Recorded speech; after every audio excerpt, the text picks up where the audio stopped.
말씀을 한 절 먼저 읽고 강의를 시작을 할게요. 먼저 교재 첫머리에 있는 히브리서 4장 12절부터 13절까지 말씀인데 같이 한 목소리로 받들어 읽겠습니다. 하나님의 말씀은 살아있고 활력이 있어 좌우의 날선 어떤 검보다도 예리하여 혼과 영과 및 관절과 골수를 찔러 쪼개기까지 하며 또 마음의 생각과 뜻을 판단하나니 지으신 것이 하나도 그 앞에 나타나지 않음이 없고 우리의 결산을 받으실 이의 눈앞에 만물이 벌거벗은 것 같이 드러나느니라. 아멘. 다시 한번 여러분들과 함께 이 영성일기를 쓰며 주님과 동행하는 일을 하게 된 것에 대해서 하나님께 감사드리고 또 여러분 반갑습니다. 저는 예수 동행운동 파트너스 교회로 판교 소망교회를 섬기고 있는 김창준 목사입니다. 사실 저도 2년 전만 하더라도 영성일기가 뭔지도 잘 몰랐었고 또 예수님과 동행 어떻게 해야 되는 건지 왜 해야 되는 건지에 대해서 이제 분명한 이해를 갖고 있지 못했습니다. 저는 교회를 이제 개척하고 또 이제 건축도 하게 돼서 이제 사역을 해 오던 중에 한 3년 전쯤부터 그런 갈등과 고민이 좀 있었던 것 같아요. 사역은 하는데 주님과 함께 하고 있는 것 같지 않다 하는 고민을 하게 됐습니다.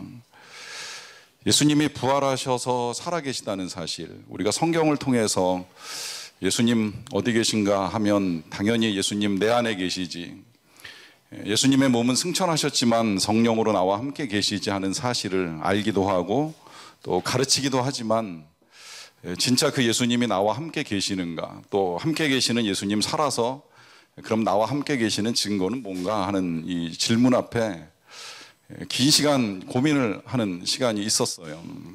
그러던 중에 사실은 생각지 않게 이 세미나가 있는 걸 알게 되었고 거의 마감 날쯤 돼가지고 이제 세미나 신청을 해서 안성에서 하는 이제 2박 3일 세미나에 제 아내와 함께 가게 되었습니다.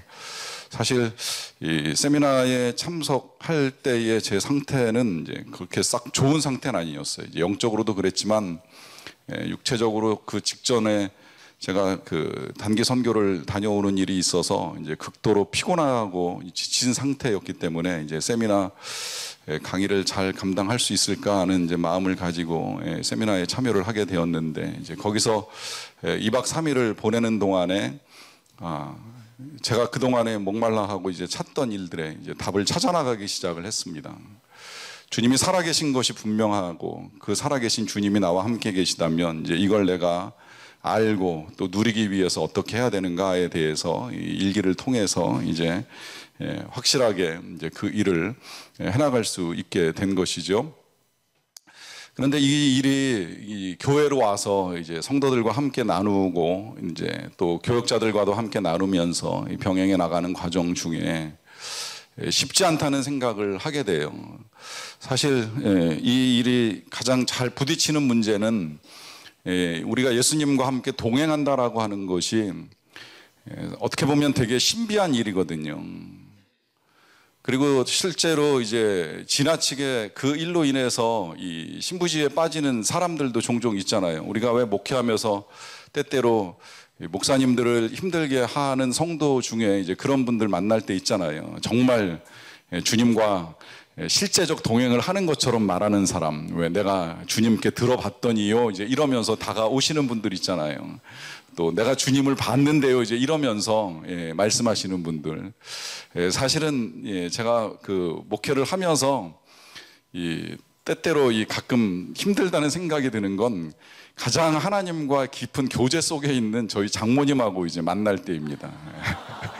저희 장모님은 영성일기를 배우시지는 않으셨어요. 그런데 이제 늘 기도를 많이 하시고 또 말씀을 워낙 많이 보시다 보니까 실제로 정말 주님이 말씀하시는 것을 듣는 일도 많고 보는 일도 많아요. 꿈과 환상을 통해서도 많이 보시고, 제가 교회를 개척하기 전에도 뭐 수십 가지의 환상을 보셨고 그걸 기록해 놓으셨고 그대로 되어 가는 이제 일들을 말씀해 주시니까 이제 그 말씀을 하실 때 이제 듣는 입장에서는 뭐 믿음도 가지지만 또 어떤 것들은 성경에 비추어 볼 때 이제 아닌 것 같은 일들이 있어서 이제 그 부분들이 이제 조금 힘들 때가 있어요.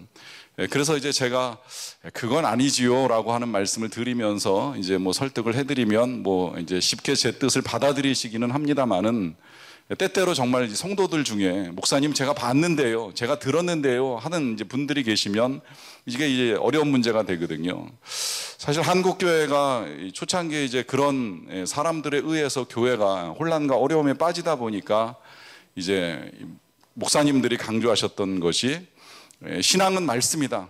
말씀 중심으로 살아야 된다. 말씀 봐야 된다. 또 말씀을 들어야 된다라고 하면서 말씀을 강조하는 일들이 있었습니다. 뭐 그건 틀리지 않다고 저도 생각을 하고요. 그런데 이제 그러다 보니까 그 다음에 이제 생겨나는 문제가 뭐냐면, 성도들이 그야말로 하나님의 말씀을 봐야 되는데 말씀을 전하시는 목사님만 바라보고 있는 거예요.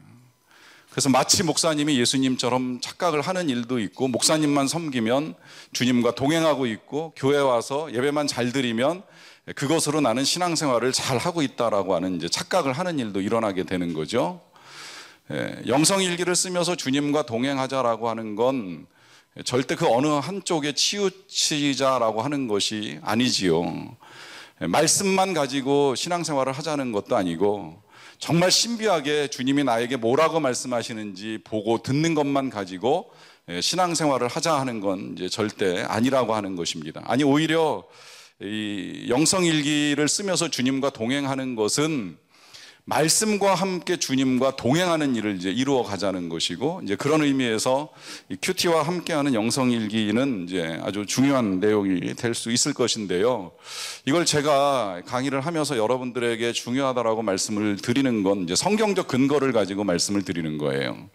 저는 그 주님과 동행이라고 하는 이 표현이 뭐 여러 가지로 해석이 될 수 있다고 생각을 하는데, 성경적인 표현을 가지고 다르게 사용하자면 이제 그걸 저는 성령의 충만함이라고 표현합니다. 주님과 동행하는 사람이 성령이 충만하지 않은 건 있을 수 없는 일이잖아요. 그러니까 주님과 동행은 결국 성령의 충만함과 다를 것이 없는데, 이 성령 충만한 사람의 증거에 대해서 에베소서 5장에서 말씀하고 계시는 것을 다 아시리라고 생각을 합니다. 에베소서 5장 18절을 보시게 되면, 술 취하지 말라 이는 방탕한 것이니 오직 성령으로 충만함을 받으라 라고 하는 이 말씀을 하시면서, 이 말씀 뒤에 이어지는 내용을 보면, 시와 찬송과 신령한 노래들로 서로 화답하며 너희 마음으로 주께 노래하며 찬송하며 범사의 우리 주 예수 그리스도의 이름으로 항상 아버지 하나님께 감사하며 그리스도를 경외함으로 피차 복종하라 그래요. 그러니까 성령 충만한 사람의 증거가 여기 열거된 대로 노래하는 거, 찬송하는 거, 감사하는 거, 거기 더하여서 피차 복종하는 거, 그리고 이 복종은 부부 사이의 아름다운 섬김까지 가는 것이라고 하는 것을 뭐 대부분은 다 아시리라고 생각을 합니다. 그러니까 이 말씀에 비추어서 우리가 정말 주님과 동행하면 똑같은 현상이 나타나게 되어 있는 거예요. 주님과 동행하면 정말 저절로 노래 나오고 찬송 나오고 범사에 감사할 수 있고 복종할 수 있는데, 그 복종은 아내에게, 남편에게, 뭐 누구에게라도 능히 그리스도 예수의 이름으로 복종하는 것이 하나도 이제 어려울 것이 없는 그런 삶으로 이루어지는 것이지요. 자, 그러면 이제 문제는 이 성령 충만이 무엇이냐, 또 그 성령 충만을 우리가 어떻게 이루어 갈 것이냐라고 했을 때에 저는 그 답을 역시 성경에서 찾습니다. 이 에베소서는 여기 뭐 신학생들이나 목회자분들 다 아시겠지만 골로새서하고 많은 부분이 비슷하잖아요. 둘 중에 어느 거 하나 먼저 쓰고 나중에 또 한 군데 이제 에베소나 골로새로 편지를 보내면서 사도 바울이 이 내용을 느렸거나 혹은 줄였을 가능성이 많다, 이제 통상적으로 그렇게 보는데, 그 생각을 가지고 이 골로새서를 읽어 나가게 되면 정말 비슷한 내용이 많고, 그 비슷한 내용 중에 이 부분에 조금 다르게 표현된 거 있는 거 아실 거예요. 골로새서 3장 16절부터 18절을 보시게 되면, 그리스도의 말씀이 너희 속에 풍성히 거하여 모든 지혜로 피차 가르치며 권면하고 시와 찬송과 신령한 노래를 부르며 감사하는 마음으로 하나님을 찬양한다 그래요.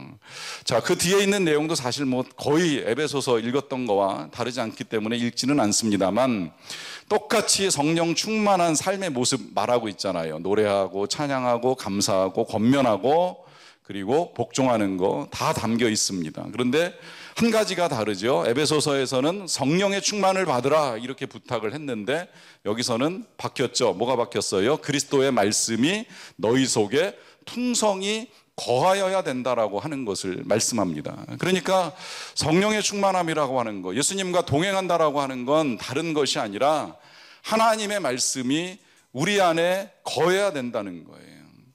그리고 하나님의 말씀이 거할 때에 나오는 노래가 진짜 찬양이 되는 것이고, 하나님의 말씀이 우리 안에 거할 때에 나오는 권면이 진짜 권면이 되는 거죠.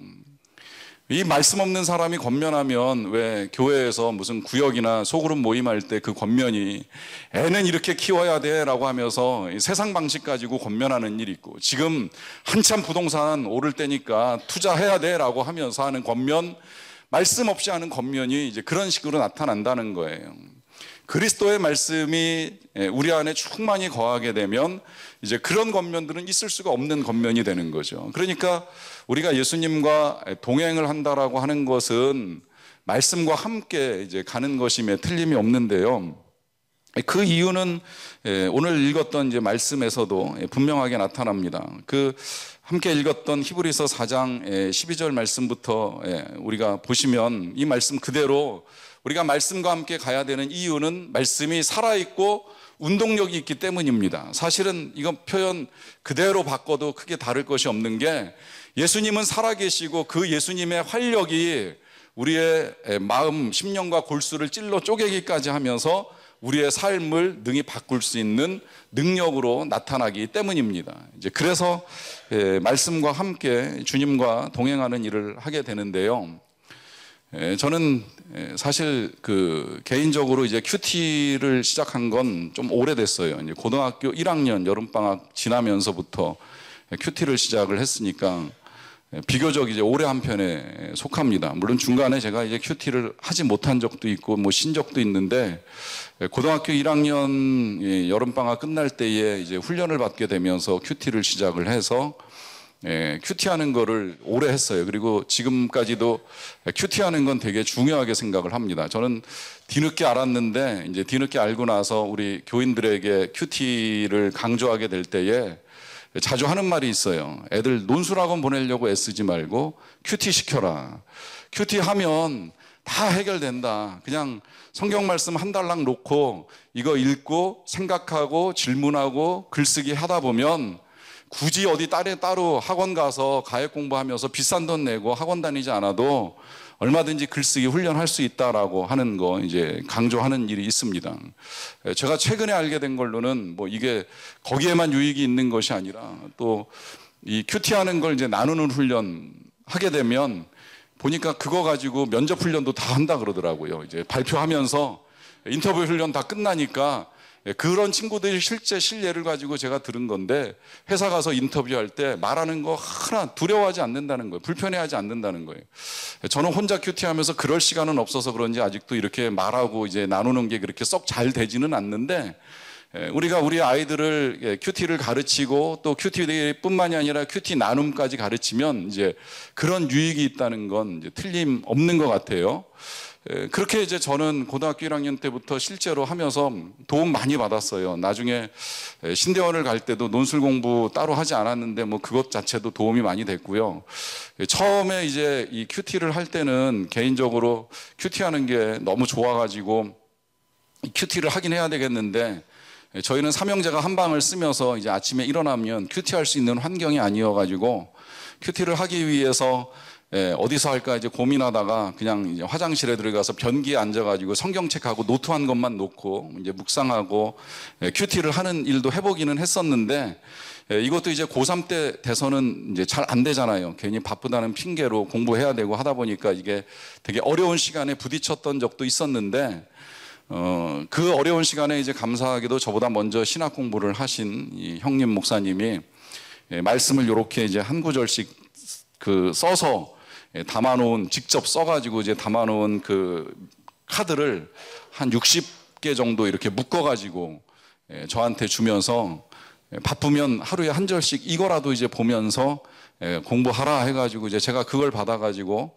아침에 학교 가면 이제 그거 한 절 읽고 묵상하고 또 시간 될 때 뭐 짧은 구절 같으면 이제 암송도 하고 이제 이러면서 예, 그것을 이제 하고 나서 하루 공부를 시작하는 일도 이제 해보는 일이 있었습니다. 이 말씀을 제가 드리는 이유는 이제 지금 생각해 보면 이제 그게 저를 붙들어 주었었던 것 같아요. 이제 고등학교 때 처음에 저희 부모님이 교회를 안 다니셨기 때문에 핍박이 있었고, 또 그런 과정 중에 제가 신앙을 지키는 거나 아니면 이제 고3 수험생활 하면서 신앙을 지키고 마지막 저희 때는 이제 학력고사 보는데 그 학력고사 보기 직전까지 계속해서 교회 출석하거나 이제 봉사하는 일에 크게 어려움을 느끼지 않았던 이유는 말씀이 계속 저를 붙들어 준 겁니다. 실은 말씀을 통해 이제 주님이 저를 붙들어 주신 거죠. 이제 그래서 이 일이 너무나 중요하다라고 하는 사실을 분명히 알고 있는데, 이제 문제는 대학을 가면서부터 이제 조금 제가 딴 길로 가는 일은 좀 있었습니다만은 다시 신학 공부하기로 결정을 하고 이제 주님의 부르심에 따라 일을 하기 시작을 했을 때 큐티를 다시 하게 되니까 정말 되게 잘하고 싶었어요. 제가 그 시절 아까 장황하게 이제 제가 고등학교 때 큐티한 경험을 말씀드린 이유는 다른 데 있는 것이 아니라 다시 큐티를 시작하니까 진짜 이 큐티를 잘하고 싶다는 마음이 들더라고요. 어떻게 하면 큐티를 잘할 수 있을까? 실은 이제 신학교 다니는 동안에는 여기 온누리교회 와본 적도 있고 두란노 서원에 가서도 큐티와 관련된 세미나 여러 번 찾아다니면서 들었습니다. 그리고 신학교 처음에 딱 입학하니까 교수님이 이 목회 실습에서 제일 먼저 가르쳐 준 것이 하나님 말씀 묵상하는 것부터 가르쳐 주셔가지고 이제 그거 배우고 들으면서 어떻게든 큐티를 잘할까에 초점을 맞추고 굉장히 애를 썼던 기억을 가지고 있어요. 그래서 배운 대로 하기 위해서 왜 큐티 배우다 보면 마지막에 꼭 강조하는 게 적용을 잘해야 된다. 뭐 적용하기 위해서는 3P가 필요하다. 뭐 프랙티컬 해야 된다. 파서블 해야 된다. 또 뭐죠? 퍼스널 해야 된다. 이제 이러면서 개인적이고 실제적이고 가능한 적용을 찾아야 된다 해가지고 거기에 몰두해서 하나님의 말씀을 듣기 위해서 굉장히 애를 썼던 적도 있어요. 사실은 제가 교회를 개척할 때도 원래 개척의 뜻을 가지고 개척을 한 것이 아니라 결국에는 묵상하다가 하나님의 부르심을 받고 개척을 하게 됐습니다. 저는 제가 개척을 하기 직전까지 성경에 이런 말씀 있는 거 솔직히 몰랐었어요. 그 산지라도 네가 개척하라. 그 땅 끝까지 내 것이 될 것이니 네가 개척하라라고 하는 말씀이 여호수아 17장에 들어있다는 걸 그때 알게 된 거예요. 그리고 이제 그 말씀에 따라서 교회를 해야 되겠다라고 하는 생각을 하게 되었는데, 이 큐티를 위해서 열심히 어떻게 하면 잘할 수 있을까라고 하는 고민을 굉장히 많이 했던 기억을 가지고 있는데요.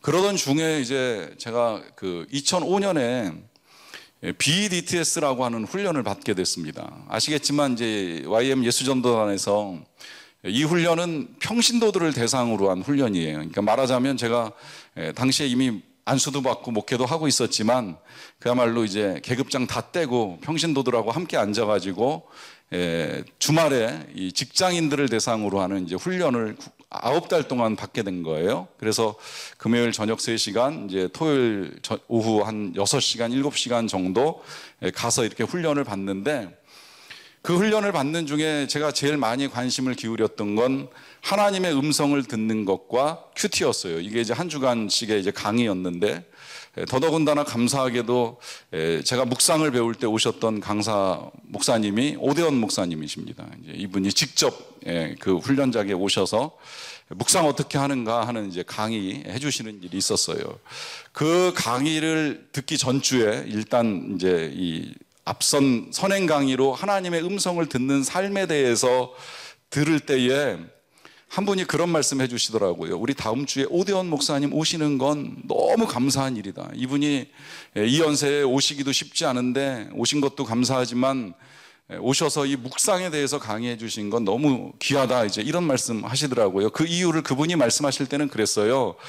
본인은 이제 원래 이 BDTS를 하고 싶었는데 이제 작년에 마감이 돼가지고 강의는 못 듣고, 다만 오대원 목사님이 오셔서 이 강의 해주시는데 그 강의를 듣기 위해서 혼자 와가지고 이제 청강생으로 몰래 끼어서 이렇게 이제 강의를 듣는 일을 했었는데, 이제 너무 좋았다고 말씀하시면서 이제 오늘 이번에 또 다시 듣게 되는 거 너무 감사하다, 이제 이런 말씀 하시게 된 거예요. 그래서 저도 기대를 가지고 이제 오대원 목사님 오셔서 강의해 주시는 것을 이렇게 이제 듣게 되는 일이 있었죠. 워낙에 어떻게 하면 큐티를 더 잘할 수 있을까라고 하는 마음이 컸기 때문에 이제 저도 기대하는 마음을 가지고 목사님 강의를 들었습니다. 근데 사실은 듣다가 조금 의문이 생겼어요. 왜 큐티를 잘할 수 있는 방법에 대해서는 말씀해 주시지 않는 것일까라고 하는 의문이 생겨난 겁니다. 오대원 목사님께서 말씀을 계속 해 주시기는 하시는데 뭔가 그 안에는 큐티를 잘 할 수 있을 것만 같은 방법을 제시해 주시는 것이 아니라 전혀 생각지 아니한 말씀을 해 주시는 거예요. 그런데 말씀을 듣고 이제 말씀하신 내용을 다 기록을 해놨었기 때문에 그 듣고 기록한 내용들을 가지고 다시 들여다보고, 또 마침 이제 그해 오대원 목사님 직접 쓰신 묵상하는 그리스도인이라고 하는 책이 출간되면서 그 책을 통해서 이제 다시 한번 보면서 제가 큐티에 대한 이해를 새롭게 하게 되었는데요. 그 큐티에 대한 이해를 새롭게 하게 된 말씀이 오늘 우리 김승혜 목사님도 초반에 말씀해 주셨지만 그 시편 18편의 말씀, 시편 16편의 말씀입니다. 제가 다시 한번 읽어드릴게요. 내가 여호와를 항상 내 앞에 모심이여 그가 나의 오른쪽에 계심으로 내가 흔들리지 아니하리로다. 이러므로 나의 마음이 기쁘고 나의 영도 즐거워하며 내 육체도 안전히 살리니 이는 주께서 내 영혼을 수월에 버리지 아니하시며 주의 거룩한 자를 멸망시키지 않으실 것임이니이다. 그래요. 여기 이 말씀 아마 강의 중에 들으셨는지 모르겠습니다만은, 이 말씀 내가 항상 여호와를 내 앞에 모심이요 그가 나의 오른쪽에 계시게 하는 이 일이 큐티라는 거예요. 제가 배운 큐티, 마지막으로 이게 진짜 큐티구나라고 배운 건 바로 이것이었습니다. 하나님을 내 앞에 모시고 예수님을 내 오른쪽에 모시는 일이었어요. 이건 묵상을 하기 위해서 성경을 펴는 것도 중요하지만 성경을 펴면서 하나님과 마주 앉는 일이 큐티고, 그 하나님을 또 때로는 마치 과외 선생처럼 옆에 모시고 그 하나님께서 말씀해 주시고 하나님께서 가르쳐 주시는 대로 듣는 거, 성경을 보는 거, 그 본대로 행하는 거, 이것이 큐티라는 사실을 알게 된 것입니다. 그래서 큐티를 새롭게 이해하고 이제 그 다음부터는 하나님의 말씀을 열고 묵상을 하기 전에 제일 먼저 하는 일이 어떻게 하면 하나님을 제 앞에 모시고 말씀을 들을까? 어떻게 하면 하나님을 제 옆에 모시고 말씀을 들을까 하는 이제 일을 하게 된 것입니다. 사실 그렇다고 해서 제가 매일같이 큐티할 때마다 아침에 하나님 앞에 계시지요, 예수님 오늘은 옆에서 좀 가르쳐 주세요, 이러고서 큐티를 하지는 못해요. 저는 묵상이 중요한 줄 알고 있었기 때문에 이제 교회를 개척하면서 뭐 교인 수가 많지는 않지만 교인들과 함께 이 묵상을 하기 위해 우리 교회가 자체적으로 개발한 이제 묵상 교재를 만들어서 직접 묵상을 이제 하는 일을 같이 시작을 했습니다. 그러니까 그 전까지는 오랫동안 생명의 삶을 가지고 묵상을 하는 일도 있었고요. 이제 그러다가 그 DTS 훈련을 받으면서는 그냥 성경 본문만 가지고 이제 묵상을 하는 일을 했었고, 그러고 난 다음에 이제 교회를 시작을 하면서는 교재를 만들어서 이 교인들과 함께 그 교재를 가지고 이제 묵상을 하는 일을 했는데, 뭐 교재라고 해봐야 사실은 어떤 해설이나 뭐 특별한 내용이 들어가 있는 것이 아니라 그냥 성경 본문과 그 본문에서 묵상할 수 있는 질문 한 서너 가지, 이제 그걸 가지고 묵상을 할 수 있도록 도와주는 작업을 한 거예요. 그리고 그 묵상 교재를 만들 때의 묵상 교재의 제목이 새벽 기도와 함께하는 말씀 묵상, 이제 이렇게 제목을 붙였습니다. 그러니까 그냥 성경 말씀을 읽고 묵상을 하든지 아니면 그게 어려우면 새벽 기도에서 1차 이제 저나 뭐 다른 목사님들이 해설을 해주니까 해설된 말씀을 듣고 큐티를 하든지 새벽 기도와 함께 묵상을 하자 하는 취지에서 새벽 기도와 함께하는 말씀 묵상 이제 이런 교재를 만들어서 지금까지 이제 계속 같이 묵상하는 일을 돕고 있는데요. 이제 이게 중간에 제목이 이제 2번 바뀌었어요. 한 번 바뀌는 건 처음에 그렇게 가다가 그 편집을 도와주는 집사님께서 제목 한번 바꾸시죠 해가지고 새벽을 깨우는 말씀 묵상 이제 이렇게 바꿔가지고서 이제 이 책이 나갔던 적이 있었고요. 그러다가 제가 앞서 말씀드린 이제 그런 고민에 빠진 거예요. 묵상은 멈추지 않는데 제 안에 예수님이 계시는지 아니 계시는지에 대한 이제 확인이 안 되다 보니까 이거 어떻게 할까 하는 고민 가운데 있을 때 이제 하나님께서 이 세미나 자리에 저도 불러주셔가지고 세미나 하는 동안에 어떻게 주님과 동행하는지 이제 방법을 찾게 된 것이지요. 이제 그러면서 저희 교회에서 이제 발간하는 이 묵상 교재의 제목을 한 번 더 바꾼 것이 지금 이제 이겁니다. 보시는 대로 말씀과 주님과 행복한 동행, 그래서 제목을 바꾸고 이제 내용을 조금 이제 바꿨어요. 그러니까 내용은 말씀, 물론 이 안에도 이제 보시면 말씀 그대로 이제 들어갑니다. 그러나 이제 이 빈 공란에는 묵상한 내용을 기록할 수도 있지만 이제 우리가 영성일기를 쓰는 데에 있어서 필요한 5가지의 질문들을 이제 보면서 이 내용을 뭐 일기를 쓰든 묵상으로 쓰든 이제 중요한 건 말씀과 주님과 행복한 동행을 하도록 이제 도와드리는 작업을 병행해 오고 있는 거예요. 그렇게 하는 이유는 말씀드린 대로 우리가 주님과 동행한다라고 하는 것이 말씀과 무관한 일이 전혀 아니기 때문입니다. 아니, 오히려 우리는 말씀을 통해서 정말 주님께서 우리에게 말씀하시고 계시는 것이 무엇인지를 정확하게 들어야 하기 때문입니다. 실은 제가 이제 교회 다니시지 아니하시는 부모님 밑에서 성장을 하면서 어린 나이에 비교적 저 생각엔 그래요. 비교적 어린 나이에 말씀 묵상을 빨리 시작하게 된 데에는 이유가 한 가지 있었어요. 이제 그건 그 해 여름, 고등학교 1학년 여름에 이제 수련회를 가가지고 이 수련회 하는 동안에 이제 저희 때는 그랬어요. 매 그 수련회 때 밥을 먹으려고 하면 하나님 말씀 외워야 되잖아요. 암송해야 밥 주잖아요. 그러니까 밥 먹기 위해서라도 어쨌든 하나님 말씀을 외워야 되는 일들이 있어요. 배는 고프고 하다 보니까 어쨌든 빨리 외워서 밥을 얻어먹는 일들은 있었는데 그때 외웠던 말씀이 저는 그게 살아있는 하나님의 음성인 줄을 모르고 있었어요. 그런데 이제 수련회를 갔다 와서 한 몇 주 지나고 난 다음에 저를 지도해 주셨던 선생님 중에 한 분이 수련회가 끝나고 개학하기 전에 이제 부르셔서 이제 제안을 하시는 거예요. 주일마다 오후 2시부터 5시까지 제자 훈련을 하자 그러시는 거예요. 안 그래도 부모님이 교회를 안 다니시면서 제가 교회 가는 것도 싫어하지만 오후에 늦게 오는 것도 싫어하시는데 오후 2시부터 5시까지 훈련을 하자 하시면 집에서 쫓겨나라는 말씀과 전혀 다를 것이 없는데 이거 어찌하나 이제 이런 고민이 생기는 거죠. 근데 선생님이 지금 당장 결정 안 해도 되니까 기도실에 가서 기도해보고 나중에 나한테 얘기해줘 이렇게 말씀하셨기 때문에 이제 그 말씀 듣고 이제 교회 기도실에 실제로 들어가서 기도하는 일이 있었어요. 그러고 기도하던 중에 기도하다가 갑자기 그 수련회에서 밥 먹기 위해서 외웠던 말씀이 생각났습니다. 사도 바울 말씀입니다. 사도행전 20장에 나오는 말씀이에요. 나의 달려갈 길과 주 예수께 받은 사명 곧 하나님의 은혜의 복음을 증거하는 일을 마치려 하면은 나의 생명을 조금도 귀한 것으로 여기지 아니하노라. 저한테는 그 말씀이 생생하게 들려오는 주님의 음성이었어요. 네가 나와 함께 달려가는데 네 생명 잃는 것을 두려워하겠느냐라고 하는 주님의 음성으로 이 말씀이 들려오면서 저는 고민하지 않았습니다. 부모님하고 의논하지도 않았습니다. 그리고 어떤 일이 생길지도 몰랐습니다. 겁도 많고 두려움도 많았던 사람이지만 주님이 이렇게 말씀하시는 거 믿고 선생님께 가서 해보겠습니다라고 말씀드리고 이제 훈련을 시작한 것이 제가 이제 큐티를 처음 이제 하게 된 이제 출발점이 된 것인데요. 사실은 그래서 저는 묵상도 중요하게 생각하지만 말씀을 암송하는 것 또한 우리가 필요한 일이다라고 하는 생각을 이제 많이 하고 있습니다.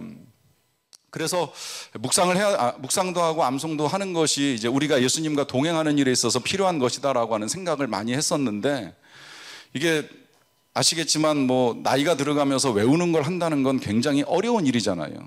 이게 어렸을 때나 정말 외우고 그 외운 말씀이 우리 머릿속에 남아 있어가지고 그 말씀을 주님의 음성으로 우리가 받아들이고 생활하는 게 크게 어렵지 않은데, 솔직히 지금 하나님의 말씀을 이제 암송한다 그러면 암송하는 것도 어렵고, 암송한 거 돌아서면 잊어버리고 하루 지나면 잊어버리기 때문에 아무 의미가 없어요. 뭐 신대원 들어가기 전에 구약 79절, 신약 79절, 149절 외워가지고 들어갔지만 그 중에 남아있는 건 고등학교 때 외웠던 말씀들이 남아있는 거지, 입학하기 위해서 봤던 말씀들은 거의 안 남아있더라고요. 제가 요새 우리 가족들하고 같이 이제 신대원 암송구절, 신대원 갈지 모르는 딸이 있어가지고 이 암송구절을 같이 암송하는 일을 해봤는데, 보면서 그런 생각 들어요. 이걸 내가 그때 외웠었나 하는, 이런 구절도 암송 구절에 들어가 있나, 이제 이런 생각이 드는 말씀들도 지금 있더라고요, 보니까. 그런데 제가 작년 봄부터 실은 이제 성경을 하루에 한 구절씩 암송하는 일을 꾸준히 해왔습니다. 물론 그때부터 지금까지 외웠던 말씀도 남아있는 거 별로 없어요. 그런데 암송하는 게 너무 좋다 보니까 이제 올해는 저희 교회 교역자들하고도 같이 한번 해볼래? 그래가지고 이제 에베소서를 1장부터 3장까지 이제 암송해 오는 일을 해 왔었어요. 물론 오다가 중간에 힘들어서 이제 못하신 분들이 계시기는 하지만, 이제 3장을 에베소서를 3장까지 외우고 이제 4장으로 넘어가는 일이 있기는 있었는데, 그런데 감사한 건 뭐냐면 여전히 주님의 음성은 암송한 말씀을 통해서 생생하게 제 귀에 들리는 거예요. 저는 목회를 하면서 하나님의 은혜 가운데 평안하게 목회를 하고 있습니다마는, 뭐 어쩌다 정말 마음을 힘들게 하는 분 한 분 정도 이렇게 만나게 됐을 때에 놀랍게도 제가 작년에 외웠던 말씀 다 잊어버렸다라고 생각했던 그 말씀이 제 머릿속에서 제 마음을 울려주는 거예요. 누가 누구에게 불만이 있거든 서로 용서하고 피차 용납하되 주께서 너희를 용서하신 것 같이 너희도 그리하고 하는 말씀 속에서, 너에게 불만이 있거든 내가 너를 용서한 것 같이 너도 용서해야 되지 않겠느냐라고 하는 주님의 생생한 음성을 들으면서 제 마음을 다시 돌이키고 주님으로 제 삶의 방향을 이제 바꾸는 일이 일어납니다. 사실 이제 그런 식으로 제가 이제 오늘도 아침에 여기 오기 전에 묵상한 말씀 주님이 나누라고 하셔서 여러분들하고 나누고 싶은데요. 저는 지금 창세기를 교인들과 함께 보고 있는데, 이 창세기에서 야곱이 이 라반과 함께 거하다가 이제 때가 이르러서 라반의 집을 떠나게 될 때에 하는 말씀입니다. 내 발이 이르는 곳마다 여호와께서 외삼촌에게 복을 주셨나이다 그래요. 오늘 하나님이 저에게 주신 말씀은 이 말씀이에요. 내 발이 이르는 곳마다 여호와께서 외삼촌에게 복을 주셨나이다. 그러니까 이제 라반이 그럼 내가 너에게 무엇을 해줄까라고 하는 이제 질문을 하는데, 야곱이 내게 아무것도 주시지 않아도 관계 없습니다라고 하면서 이제 이야기를 나누는 요 부분에서 하나님이 오늘 말씀해 주셨어요. 그 말씀은 제가 부족하지만 어떻게 여기 와서 여러분들과 함께 큐티와 함께하는 영성일기에 대한 나눔을 할까라고 하는 고민도 컸지만, 그럼에도 불구하고 하나님께서 내 발이 이르는 곳마다 복을 주시겠다라고 하는 이 말씀을 붙들고 여기 이르러서 여러분들과 함께 이 동행의 은혜들을 이제 나눌 수 있게 된다는 것이지요. 이와 같이 하나님의 말씀은 그야말로 살았고 운동력이 있어서 날마다 그 말씀을 피고 하나님께서 우리에게 말씀하시는 것을 마주 앉아 듣고 옆에 앉아 듣고 하는 과정 중에 실제적으로 들려오는 하나님의 음성을 듣습니다. 그러면서 우리는 주님과 동행을 할 수 있습니다. 그런데 이 동행을 해나가는 과정 중에 이제 생각보다 어려운 일들이 있어요. 그건 뭐냐면, 때때로 제가 경험했던 것처럼 늘 큐티는 하지만, 매일같이 묵상을 하지만, 혹은 새벽 기도는 하지만, 정말 주님이 나와 함께 계시는 것을 실제적으로 경험하고 느끼는 일이 쉽지는 않다는 거예요. 이제 그 일에 있어서 한 가지 우리에게 이제 더 필요한 것이 있는데요. 그건 다름이 아니라 그야말로 순종하는 겁니다. 말씀대로 살아보는 겁니다. 특히 이 말씀대로 살기 위해서 필요한 건 내가 말씀을 분석하는 것이 아니라 말씀으로 나를 분석해야 됩니다. 우리가 처음에는 말씀을 듣는 일을 하고 말씀을 통해서 우리의 삶의 방향을 깨닫게 되고 그 방향대로 우리가 나아가는 일을 하는 게 그렇게 어렵지는 않아요. 그런데 시간이 지나면서 우리가 때로 신학을 공부하고 목회를 하다 보면 자꾸 이제 말씀을 분석하는 습관이 생겨요. 그 습관 자체가 나쁜 건 아니지만 저는 배우기를 그렇게 배웠어요. 네가 말씀을 분석하기 전에 먼저 말씀으로 너를 분석해라 하는 것을 배웠고, 이제 그러다 보니까 말씀 분석 이전에 필요한 건 이 말씀에 비추어 볼 때 내가 말씀대로 살아가느냐라고 하는 것을 먼저 보는 일이 필요하다라고 하는 것입니다. 여기에 분명한 근거가 있는데요. 예레미야 23장 28절 29절 말씀 보면 이렇게 말씀합니다. 여호와의 말씀이니라. 꿈을 꾼 선지자는 꿈을 말할 것이요 내 말을 받은 자는 성실함으로 내 말을 말할 것이라. 겨가 어찌 알곡과 같겠느냐? 여호와의 말씀이니라. 내 말이 불같지 아니하냐? 바위를 쳐서 부스러뜨리는 방망이 같지 아니하냐라고 하는 말씀을 통해서, 이 말씀을 통해서 우리가 불타야지 정금 같은 우리의 삶이 나오는 것이요, 이 말씀의 방망이로 우리를 쳐서 깨트려야지 우리의 삶에서 알곡이 나올 수 있다라고 하는 사실을 깨닫게 되면, 우리가 말씀을 분석하기 전에 하나님의 말씀으로 나를 먼저 분석할 수 있어야 된다는 거예요. 말씀에 비추어 볼 때 난 어떻게 살고 있는가.